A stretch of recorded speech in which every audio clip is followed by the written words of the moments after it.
Hi friends, എല്ലാ കൂട്ടുകാർക്കും എൻ്റെ സ്റ്റോറിയിലേക്ക് സ്വാഗതം. അപ്പോൾ നിങ്ങൾക്കായിട്ട് ഞാൻ ഇന്ന് പുതിയൊരു സ്റ്റോറിയാണ് കൊണ്ടുവന്നിരിക്കുന്നത്. അപ്പോൾ സ്റ്റോറി ഇഷ്ടമാവുകയാണെങ്കിൽ നിങ്ങൾ ലൈക്ക് ചെയ്യാനും കമൻറ്റ് ചെയ്യാനും സബ്സ്ക്രൈബ് ചെയ്യാനും മറക്കരുത്. അപ്പോൾ നമുക്ക് സ്റ്റോറിയിലേക്ക് പോകാം. ബിന്ദുവിനെ കല്യാണം കഴിഞ്ഞ് കൊണ്ടുവന്നിട്ട് 2 മാസമേ ആയിട്ടുള്ളൂ. ബിന്ദുവിൻ്റെ ഭർത്താവ് വിനു, അദ്ദേഹത്തിന് ഗൾഫിലാണ് ജോലി. കല്യാണം കഴിഞ്ഞ് 2 മാസമായതേ ഉള്ളൂ. ഉടനെ പോകാൻ പ്ലാനില്ല. ഇനി 2 മാസം കൂടി ലീവ് ഉണ്ടെന്നാണ് പറയുന്നത്. വന്ന സമയം തൊട്ടേ അമ്മായിയമ്മയ്ക്ക് ബിന്ദുവിനെ അത്ര പിടിച്ചിട്ടില്ല. എന്തിനും ഏതിനും ഒരു അടുപ്പക്കുറവ് പോലെ. ബിന്ദു കുറച്ചുകൂടെ അടുക്കാൻ ശ്രമിക്കും തോറും അവർ അകന്നകന്ന് പോകുന്ന കണക്കാണ് അവൾക്ക് തോന്നിയിട്ടുള്ളത്. അത് എന്തുകൊണ്ടാണെന്ന് അവൾക്ക് പിന്നീടാണ് മനസ്സിലായത്. സ്ത്രീധനം അവർക്ക് പറഞ്ഞതിൻ്റെ അത്രയും കൊടുത്തിരുന്നില്ല. അതുപോലെ പാവപ്പെട്ട വീട്ടിലെ പെൺകുട്ടിയായിരുന്നു ബിന്ദു. വിനു ആകട്ടെ അത്യാവശ്യം നല്ല പൈസയുള്ള വീട്ടിലെയും. അപ്പോൾ വിനുവിനെ ഇഷ്ടപ്പെട്ട് കല്യാണം കഴിച്ചതാണ്. കുറേ പെൺകുട്ടികളെ നോക്കിയിട്ട് ഒന്നും നാളെ ചേരുന്നില്ല. അങ്ങനെ ഒരുപാട് അലഞ്ഞതിന് ശേഷം കണ്ടുപിടിച്ചതാണ് ബിന്ദുവിനെ.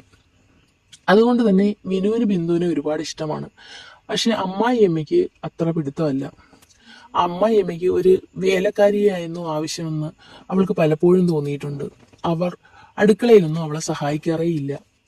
ബിന്ദു വന്നതിന് ശേഷം തൊട്ട് അമ്മായിയമ്മയ്ക്ക് എപ്പോഴും അസുഖമാണ്. ഒരു കിടപ്പ് കിടക്കും. എന്ത് പറഞ്ഞാലും തലകറക്കം, പനി, ചുമ എന്ന് പറഞ്ഞ് അവർ ഒരു കിടപ്പാണ്. സമയത്ത് ആഹാരം കഴിക്കും, TV കാണും. അങ്ങനത്തുള്ള പരിപാടി മാത്രമേ അവർക്കുള്ളൂ. ആരോഗ്യത്തിന് യാതൊരു പ്രശ്നവുമില്ല. അവർക്ക് വേറെ 2 മക്കളും കൂടിയുണ്ട്, 2 പെൺമക്കൾ. അവരെ കല്യാണം കഴിച്ച് ദൂരെയാണ് വിട്ടിരിക്കുന്നത്. 24 മണിക്കൂറും ഇവളുടെ കുറ്റങ്ങൾ വിളിച്ച് പെൺമക്കളോട് പറയും. എന്നിട്ട് പെൺമക്കൾ അവിടെ നിന്ന് പറയുന്നത് ബിന്ദുവിനോട് കാണിക്കും അമ്മായിയമ്മ. ബിന്ദു പലപ്പോഴും കരഞ്ഞിട്ടുണ്ട്. അങ്ങനെ അവൾ ഗർഭിണിയായി. അപ്പോഴേക്കും ഭർത്താവിന് പോകേണ്ട സമയമായി. അദ്ദേഹം പോയി. പിന്നീട് ഇവക്ക് കഷ്ടകാലമായിരുന്നു. തൊട്ടേനും പിടിച്ചതിനുമൊക്കെ ഇവർ ദേഷ്യം കാണിക്കുക. ഭർത്താവ് പോയപ്പോഴത്തേക്ക് അവരുടെ ദേഷ്യം കൂടി. പിന്നെ ആരും ഇല്ലല്ലോ ചോദിക്കാനും പറയാനും. ബിന്ദുവിൻ്റെ വീട്ടിലായിട്ട് പ്രത്യേകിച്ച് ഒരു വയ്യാത്ത അമ്മയും വയ്യാത്ത അച്ഛനും മാത്രമേ ഉള്ളൂ. ബിന്ദു ഒറ്റ മോളാണ്, സഹോദരങ്ങളും ഇല്ല. അപ്പോഴേക്കും ചോദിക്കാനും പറയാനും ആരുമില്ല എന്നുള്ള ഒരു ഇതിൽ അവർ കൂടുതൽ അവൾക്ക് ബുദ്ധിമുട്ടുകൾ ഉണ്ടാക്കിക്കൊണ്ടേയിരുന്നു. ഗൾഫിലുള്ള ഭർത്താവിനോട് ഇതൊക്കെ വിളിച്ച് പറയുമ്പോൾ ഭർത്താവ് നീ അഡ്ജസ്റ്റ് ചെയ്യുമെന്ന് ഇങ്ങനെ പറയും. പക്ഷേ അവൾക്ക് ചിലതൊക്കെ സഹിക്കാവുന്നതിനും അപ്പുറമായിരുന്നു. ഗർഭിണിയായിട്ട് പോലും അവൾക്ക് ജോലിക്കൊരു കുറവുമില്ല. സുഖപ്രസവം വേണമെങ്കിൽ ജോലി ചെയ്യണമെന്ന മട്ടായിരുന്നു അവർക്ക്. നിന്റെ അമ്മയ്ക്ക് കൂടുതലൊന്നും ചെയ്യാനൊന്നും പറ്റത്തില്ല, കൂടുതലും ഇനി ഞാനായിരിക്കും ചെയ്യേണ്ടത്. അതുകൊണ്ട് സുഖപ്രസവം വേണമെങ്കിൽ എവിടെയും ഇരിക്കാൻ പാടില്ല, പെൺകുട്ടികൾ നന്നായിട്ട് ജോലികളൊക്കെ ചെയ്യണം എന്ന് പറഞ്ഞ് പഴയതിലും ജോലി അവൾക്ക് കൂടുതൽ കൊടുത്ത് അവൾ അടിക്കടി ക്ഷീണവും തളർച്ചയും വന്ന് വീഴാൻ തുടങ്ങി. അതൊക്കെ അവളുടെ അടവാണെന്നാണ് അമ്മായിയമ്മ പലപ്പോഴും പറഞ്ഞിരുന്നത്. അയൽക്കാരെന്തെങ്കിലും ചോദിച്ചു കഴിഞ്ഞാൽ അവൾക്ക് എപ്പോഴും അടവാ, ജോലി ചെയ്യാൻ വയ്യ, ഒരു ജോലിയും ചെയ്യില്ല, ഇങ്ങനെ എപ്പോഴും കുറ്റങ്ങൾ മാത്രം പറയും. അത് പലപ്പോഴും അവൾ കേട്ടിട്ടുമുണ്ട്. ഇവരാണ് എല്ലാം ചെയ്യുന്നതെന്നുള്ള മട്ടിലായിരുന്നു ഇവർ പലപ്പോഴും മറ്റുള്ളവരോട് പറഞ്ഞിരുന്നത്. അവൾ ഒരു ജോലിയും ചെയ്യാറില്ല, അവൾ ഫുൾ ടൈം കിടപ്പാണ്. എന്നാൽ സത്യത്തിൽ അവൾ ജോലി ചെയ്യുകയും ഇവരായിരുന്നു ഫുൾ ടൈം റെസ്റ്റ്. ഗർഭിണിയായ സമയത്ത് പലപ്പോഴും ഹോസ്പിറ്റലിൽ പോകേണ്ടി വന്നു ചെക്കപ്പിനൊക്കെ. അപ്പോഴൊക്കെ അവൾ ഒറ്റയ്ക്കായിരുന്നു പൊയ്ക്കൊണ്ടിരുന്നത്. ഹോസ്പിറ്റലിൽ പോകാൻ പോലും അവർ കൂട്ടാക്കിയിരുന്നില്ല. ഒന്ന് കൂട്ടിന് ചെല്ലാൻ അവർ പറഞ്ഞാൽ പോലും ചെല്ലില്ല. ഇതൊക്കെ അവളെ മാനസികമായി ഒരുപാട് വേദന ഉണ്ടാക്കിയിട്ടുണ്ടായിരുന്നു. അങ്ങനെ പ്രസവം ഡേറ്റ് എടുക്കാറായി. അവൾ ഭർത്താവിനെ വിളിച്ച് പറഞ്ഞു, നിങ്ങൾ എത്രയും പെട്ടെന്ന് നാട്ടിലെത്തണം, ഇനി നിങ്ങളില്ലെങ്കിൽ ശരിയാവില്ല. ഇപ്പം തന്നെ ഞാൻ ഒരുപാട് കഷ്ടപ്പെട്ടു, കാരണം അറിയാമല്ലോ എല്ലാം. ഭർത്താവ് പറഞ്ഞു, ഞാൻ വരാം.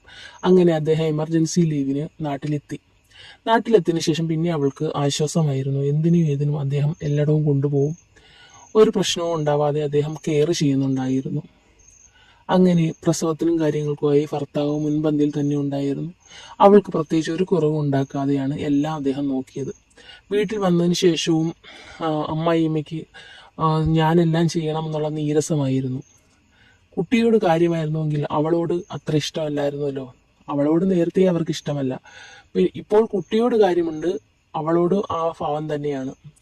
യാതൊരുവിധ സ്നേഹവുമില്ല. എങ്ങനെയൊക്കെയോ പ്രസവ ചടങ്ങുകളും കാര്യങ്ങളും ഒക്കെ കഴിഞ്ഞു. അങ്ങനെ വീണ്ടും വഴക്കും പ്രശ്നവും തുടങ്ങി. അവൾ കൊച്ചിനെയും നോക്കണം, ജോലിയും നോക്കണം എന്നുള്ള മട്ടിലായിരുന്നു അമ്മായിയമ്മ. എന്നാൽ കൊച്ചിനെ കുറച്ചു നേരം എടുക്കുമോ? അവർ കൊച്ചിനെ എടുത്തു വെച്ചിട്ട് പറയും, ദാണ്ട കൊച്ചെൻ്റെ കയ്യിലൊന്നും ഇരിക്കുന്നില്ല, നീ വന്ന് എടുത്തോണ്ട് പോ. എന്നാൽ അടുക്കള ജോലി ചെയ്യുമോ? അതും ചെയ്യത്തില്ല. വീണ്ടും അവൾക്ക് കഷ്ടപ്പാട് കൂടി. അവളുടെ ഭർത്താവിന് ഇതൊക്കെ മനസ്സിലാവുന്നുണ്ടായിരുന്നു. അദ്ദേഹത്തിന് ഗൾഫിലേക്ക് തിരിച്ചു പോകാൻ മനസ്സ് വന്നില്ല. അവളെ ഈ അവസ്ഥയിലിട്ടിട്ട് എങ്ങനെ പോകും? അയാൾ ആകെപ്പാടെ ധർമ്മസങ്കടത്തിലായി. അങ്ങനെ അയാൾ ഈ പ്രശ്നം അദ്ദേഹത്തിൻ്റെ കൂട്ടുകാരനോട് സംസാരിച്ചു. അപ്പോൾ കൂട്ടുകാരൻ പറഞ്ഞു, എൻ്റെ വീടിനടുത്തൊരു വീട് കിടപ്പുണ്ട് വാടകയ്ക്ക്. അവിടെ നീയും അവളും കൊച്ചും കൂടെ വന്ന് നിൽക്കുക. എൻ്റെ ഭാര്യയും അമ്മയൊക്കെ അവർക്ക് എന്തെങ്കിലും സഹായം വേണമെങ്കിൽ ചെയ്തു കൊടുക്കും. നീ ഒന്നും നോക്കണ്ട, എന്തിനായിട്ട് കഷ്ടപ്പെടുത്തുന്നേ അതിനെ. അങ്ങനെ അദ്ദേഹത്തിന് കൂട്ടുകാരൻ വാടക വീടിൻ്റെ സൗകര്യങ്ങളെല്ലാം വീടിൻ്റെ കാര്യങ്ങളെല്ലാം ചെയ്തു, വേണ്ടുന്ന സൗകര്യങ്ങളും ചെയ്തു കൊടുത്തു. അങ്ങനെ ഭർത്താവ് അമ്മായിയമ്മയോട് പറഞ്ഞു, അമ്മ, ഞങ്ങൾ ഇവിടുന്ന് മാറുകയാണ്. അമ്മയ്ക്ക് പൈസയുടെ പ്രശ്നത്തിൽ അവളോട് വന്ന നാൾ തൊട്ടേ ദേഷ്യമാണെന്ന് എനിക്കറിയാം. സാമ്പത്തികം ഇല്ലാത്ത വീട്ടിലായതുകൊണ്ടാണല്ലോ അമ്മ അവളോട് പലപ്പോഴും ഇങ്ങനെ പെരുമാറുന്നത്. അവള് കൊച്ചായിട്ട് പോലും അവൾക്കൊരു സമാധാനം അമ്മ കൊടുക്കുന്നത് ഞാൻ കണ്ടിട്ടില്ല.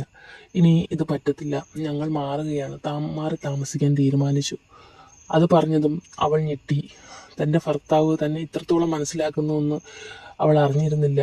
തൻ്റെ ഭർത്താവ് പോയി കഴിഞ്ഞാൽ തൻ്റെ ജീവിതം എന്താകുമെന്ന് ഓർത്ത് അവൾ ആപ്പാടെ കരഞ്ഞു കലങ്ങിയിരിക്കുമ്പോഴാണ് ഈ കാര്യം അവൾ അറിയുന്നത്. അമ്മായിയമ്മയ്ക്ക് പെട്ടെന്നൊരു ഞെട്ടൽ. അതെന്തോ, ഞാൻ അവളെ കൊണ്ട് എന്തോ ചെയ്യിക്കുന്നു? എല്ലാ വീട്ടിലും ഇങ്ങനെയൊക്കെ തന്നെയാണ് മരുമക്കളും അമ്മായിയമ്മയൊക്കെ. എല്ലാവരും ജോലി ചെയ്യും, ഞാനും ചെയ്യുന്നുണ്ടല്ലോ, പിന്നെ അവളെ കൊണ്ട് മാത്രമാണോ ചെയ്യിക്കുന്നത്? നീ നിന്റെ കാര്യം നോക്ക്. ഭാര്യയുടെ വാക്കും കേട്ടുകൊണ്ട് ചാടിത്തുള്ളി പോകാൻ നിൽക്കാറ് അവസാനം വഴിയാധാരമാവും. അവരിങ്ങനെ പറഞ്ഞു, ഓഹോ, ഒരു കുഴപ്പമില്ല, വഴിയാധാരമായാലും പ്രശ്നമില്ല, എനിക്ക് സമാധാനമാണ് വലുത്. നിങ്ങൾ തമ്മിൽ അങ്ങോട്ടും ഇങ്ങോട്ടും വഴക്കടിക്കുന്ന കണ്ട് കല്യാണം കഴിഞ്ഞ നാളെ തൊട്ട് എൻ്റെ സമാധാനമാണ് പോയത്. ഇനിയെങ്കിലും മനസ്സമാധാനത്തോടെ ഞാനും അവളും കൊച്ചും എവിടെയെങ്കിലും ജീവിച്ചോട്ടെ, നിങ്ങളുടെ വീട്ടിൽ നിന്ന് ഞങ്ങളങ്ങ് മാറിത്തരാം.